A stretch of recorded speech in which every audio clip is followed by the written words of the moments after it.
आज बनाएंगे मिर्च की एक ऐसी रेसिपी जिसे खाते ही आप उंगलियां चाटने में मजबूर हो जाओगे और जहां आप एक रोटी खाते थे इसके साथ आप 4 से 5 रोटी खा जाओगे, ये मेरी गारंटी है। और ये सब्जी खाने में बिल्कुल भी तीखी नहीं रहेगी। तो कैसे बनाते हैं चटपटी मिर्च की सब्जी, मेरे साथ वीडियो में आखिर तक जरूर बने रहिए। तो बिना किसी देरी के चलिए सुपर टेस्टी रेसिपी को बनाने की शुरुआत करते हैं। हेलो दोस्तों, मेरा नाम है जॉन और आप देख रहे हैं मेरा चैनल जॉन्स किचन। तो चलिए लेट्स गो। तो सबसे पहले लेना है हमें इस तरीके वाली मिर्ची, जो मिर्ची वड़ा या मिर्ची पकोड़े के लिए इस्तेमाल की जाती है और ये खाने में भी बहुत ही कम तीखी होती है और ये मिर्ची आपको मार्केट में आसानी से मिल जाएगी।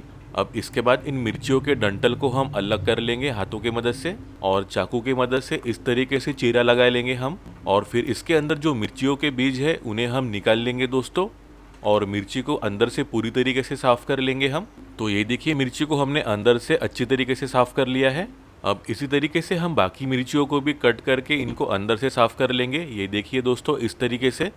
अब बढ़ेंगे इसके नेक्स्ट प्रोसेस की ओर। अब एक हेवी बॉटम वाली कढ़ाई या कोई भी बर्तन ले लेंगे और इसमें मैं डाल रहा हूँ 3 से 4 टेबलस्पून कुकिंग ऑयल।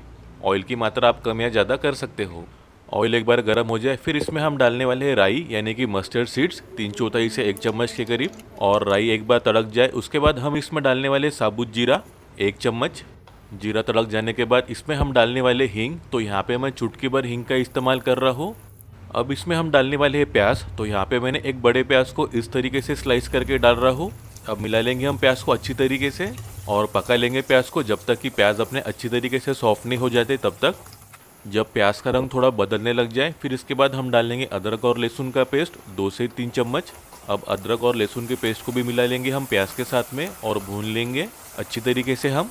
और फिर हम डालने वाले हैं इसमें टमाटर की प्यूरी। तो यहाँ पे मैंने 2 मीडियम साइज टमाटर को मिक्सी में ब्लेंड कर लिया था अच्छी तरीके से। अब टमाटर की प्यूरी को भी हम मिला लेंगे अच्छी तरीके से बाकियों के साथ में और भून लेंगे इन्हें भी हम कुछ 1 से 2 मिनट के लिए। अब इसके बाद हम डालेंगे नमक, तो नमक आप अपने स्वाद के अनुसार डाल सकते हो, कम या ज़्यादा। एक बार नमक को मिला लेंगे हम अच्छी तरीके से चम्मच की मदद से। अब सूखे मसालों में सबसे पहले डालेंगे हल्दी पाउडर 1/4 से आधा चम्मच के करीब। अब डालेंगे हम लाल मिर्च पाउडर 3/4 से 1 चम्मच और फिर हम डालेंगे धनिया पाउडर 3/4 चम्मच और अब डालेंगे हम काला नमक आधा चम्मच के करीब और उसके बाद जाएगा गरम मसाला पाउडर आधा से 3/4 चम्मच। एक बार मिला लेंगे हम सभी सूखे मसालों को एक साथ और मिक्स कर लेंगे अच्छी तरीके से हम चम्मच की मदद से कुछ 1 मिनट के लिए। अब टमाटर और मसाले का थोड़ा पानी बचा था वो इसमें डाल देंगे हम दोस्तों। अब गैस की फ्लेम को स्लो मीडियम में करके पका लेंगे अच्छी तरीके से ग्रेवी को हम। अब जो मिर्ची को हमने काट के और साफ करके रखा था वो इस ग्रेवी के अंदर डाल देंगे आराम से एक एक करके सभी को। अब इन मिर्चियों को हम मसालों के अंदर मिक्स कर लेंगे अच्छी तरीके से चम्मच की मदद से और लगातार चलाते रहेंगे इसी तरीके से कुछ 2 से 3 मिनट के लिए दोस्तों।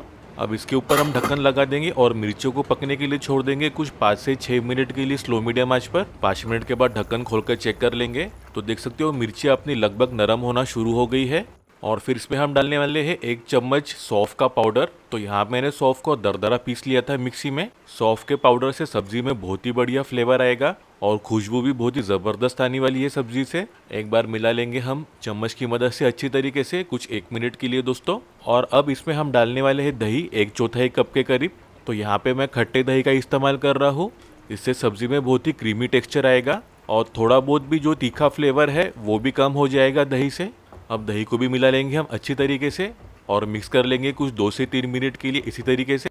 और आखिर में इसके ऊपर हम ढक्कन लगा देंगे और इन्हें पकने के लिए छोड़ देंगे कुछ 7 से 8 मिनट के लिए स्लो मीडियम आंच पर। 7 से 8 मिनट हो चुके हैं, ढक्कन खोलकर चेक कर लेंगे तो देख सकते हो सब्जी अपनी बढ़िया तरीके से पक चुकी है और इसमें खुशबू भी बहुत ही ज़बरदस्त और लाजवाब आ रही है दोस्तों। और आखिर में इसमें जाएगा बारीक कटा हुआ मिस्टर हरा धनिया गार्निशिंग के लिए। तो कैसी लगी आपको ये मिर्च के सालन की रेसिपी मुझको कमेंट करके ज़रूर बताना और मुझको फीडबैक भी ज़रूर देना। वीडियो अच्छी लगी हो तो प्लीज़ एक प्यारा सा लाइक ज़रूर कर देना। अपने दोस्तों और रिश्तेदारों के साथ ये रेसिपी को ज़रूर शेयर करो और ऐसी बेहतरीन रेसिपीज़ के लिए मेरे चैनल को सब्सक्राइब ज़रूर कर लेना। बेल आइकन को दबाना बिल्कुल मत भूलना, इससे आपको मेरी हर वीडियो की नोटिफिकेशन मिलती रहेगी। और ऐसे बेहतरीन रेसिपीज़ के लिए मेरे ये वीडियोस को भी क्लिक करना बिल्कुल मत भूलिए। तो मिलते हैं एक नई रेसिपी के साथ, तब तक अपना ख्याल रखना। Bye, thank you.